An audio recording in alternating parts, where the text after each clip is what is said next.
There's a saying that goes, one man's trash is another man's treasure. In my case, it's one man's obsolete PC is another man's emulation gold. The other day, I saved this retired office workstation, a Dell Optiplex 5060, from the clutches of the recycling bin. Naturally, I did the only logical thing any person would do. I loaded emulators on it. My goal? Emulate up to the 6th generation of video games, which includes beloved classics like Gamecube, Xbox, and PS2. So join me as I attempt to bring life back to this aging machine. If you just want to see how good the games run, skip to this time in the video and you'll be all set. Anyways, on to the process. To keep it simple, I will only be relying on the CPU and CPU's iGPU it came with to provide all my emulation processing. No adding fancy graphics cards, CPU swapping, or anything like that. However, I did add another 8GB of RAM to it since I had it laying around. On top of the 8GB the 5060 already came with, that totaled 16GB, which would provide a mild performance boost, but nothing to write home about. Accessories I will be using include an 8-bit DOE wired controller I purchased from Best Buy a while back for $20, an optional 3TB hard drive to store more games, a USB flash drive to install the emulation operating system, and a keyboard, mouse, and monitor to assist with the OS installation. First, I get everything ready by downloading the Batocera Linux image on another PC. This is the OS I will be using. If you didn't know, Batocera is an operating system designed specifically for emulation and comes pre-installed with emulators up to the Wii U, PS3, and Xbox 360 era. It's pretty cool. I also need to download Rufus, an application that will let us flash the Batocera image onto a USB stick so that we can install it as the 5060's operating system. Once the download is complete, I plug in the USB, run Rufus, select the USB I plugged in, select the Batocera image, and hit start to begin the flashing process. I get a warning that all my data on the device will be destroyed, which is fine because I won't be using this USB stick for anything else. Now that the flash drive is flashed, I take it out of the other PC and put it on one of the blue USB 3 ports on the back of the 5060. I plug in a mouse and keyboard, then power on the 5060. As the 5060 is powering on, I quickly press the F12 button repeatedly until it takes me to the boot menu. Here, I scroll down by using the arrow keys to choose my boot drive. It is located under UEFI boot as UEFI Kingston HyperX Savage. I hit enter and start installing Batocera. To pass the time, I clean my dirty monitor because I know someone will call me out on that in the comments. Then I show off my Chungus in all its glory. Once the installation is complete and Batocera loads into the main menu, I plug in the 8-bit DOE controller to one of the front USB ports. The cool thing is that this controller is plug and play within Batocera, so I don't have to worry about downloading any drivers. Just simply plug in and I can begin controlling everything like a normal console. With this, I make my way to the system settings where I can install Batocera on the internal SSD over the internet. Batocera does this weird thing where it installs on the drive you flashed it to and does not give the option to install on another drive until the OS is booted up. Even once you get the option, the installation must be downloaded over the internet, and there is no option to transfer the install locally from the already flashed flash drive. I would complain, but this was no biggie as I have Ethernet cables lying around everywhere since I am a wired enjoyer and tend to hardwire all my consoles, TVs, and other PCs for reliability. Wireless be damned. This takes a bit to do all the downloads and whatnot, so I use that time to do a little dance and show off my Chungus again. Nothing stops a chung. After that's over, I power off the computer and remove the USB stick where the original Batocera install is on. Just kidding, I totally forgot to do that at first, loaded some Gamecube games, and was met with this horrible intermittent stutter you can see in the background. Remember kids, always remove installation media after installing an operating system to an internal boot drive. That goes right below the other rule of always wear a condom even if she says she's on the pill. Also kidding, we're gamers, we don't get laid. Anyways, going back to more important matters, I needed to get the games on there. There are plenty of methods to do this, from sticking a USB drive with the game files loaded and copying them over, to copying the game files across the network using SMB, a file sharing protocol. I chose the latter since I had already connected the Batocera PC to my home network.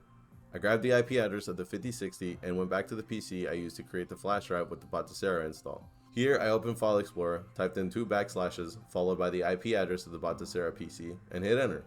This allowed me to see the network share the Batocera PC was broadcasting. Clicking on it and entering it led me to the ROMs folder. From here it was a simple matter of finding the appropriate folders for Gamecube and PS2, which were labeled as such.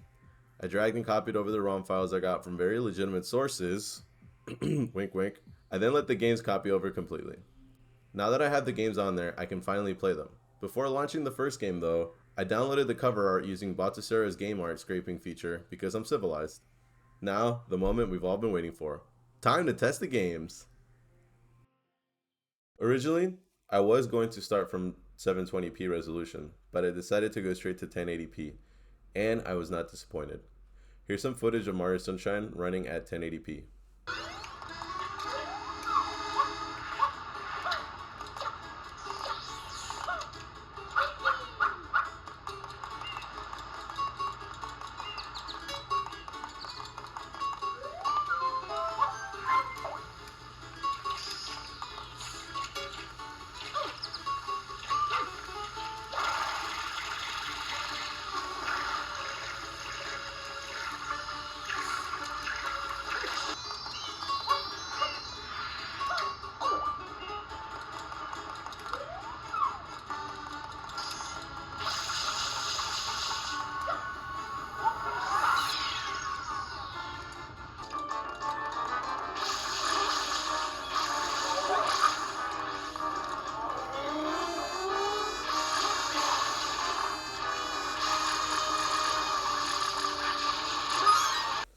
As you can see, perfect visuals, not many frame drops, and overall a good experience. Next, let's try Super Smash Bros. Melee.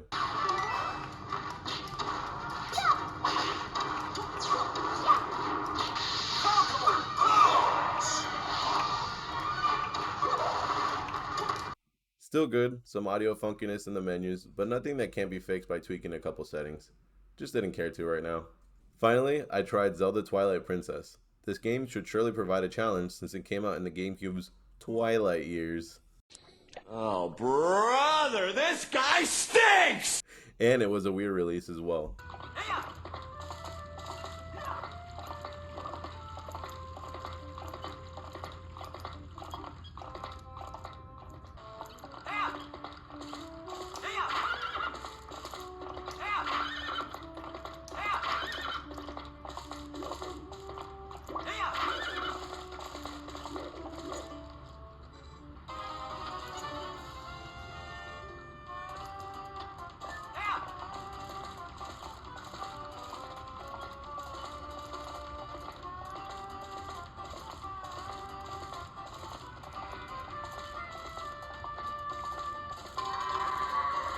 Aside from audio choppiness in the main menu and some small parts of the game played perfectly. For this one, I did decide to test in 720p as well, and basically every minor issue in 1080p was gone. And honestly, I couldn't tell the difference in how the game looked. At this point, I am convinced that any GameCube game I throw at it will run amazingly. Now, it was a matter of testing out the PS2 games, which I had much confidence in after that. First game I tried on the PS2 was Mortal Kombat Shaolin Monks, a game that should have been remastered by now. I decided to also run this game at 1080p. Here it is in all its glory.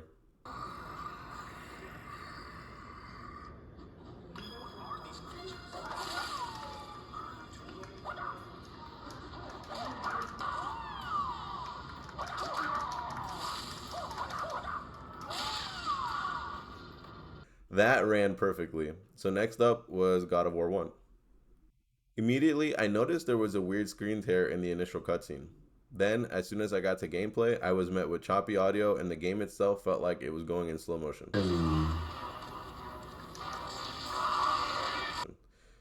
So I decided to cut my losses and go down to 720p.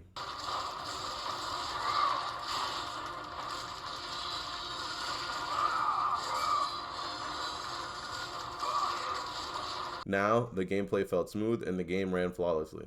I did notice an occasional audio glitch, but it never lasted more than a second. Again, nothing further tweaking couldn't fix. Lastly, we are trying GTA San Andreas, a game I shouldn't have played as a kid, and one that would surely test the power of the emulation.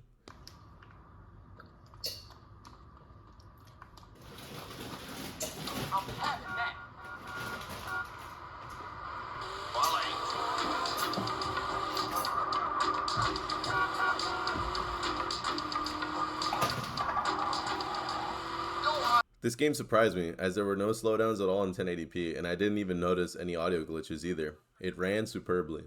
This old office PC surprised me with just how much it could handle. It just goes to show that even if we have quote-unquote older hardware, it can still have some use long past its set expiration date. I'll put a link to websites where you can buy everything I use in this video if you guys want to try it out for yourselves as a fun project, or maybe gift it to an emulation fiend you may know. If you want to see more, let me know in the comments. I was thinking about trying out PS3 emulation on the same build, or possibly building another emulation PC that could handle PS3, Xbox 360, and Wii U games and beyond. Again, just let me know. Also, don't forget to like, subscribe, and all that usual stuff. It does help out a ton. In the meantime, I'll be starting my 28 playthrough of Mario Sunshine. See ya!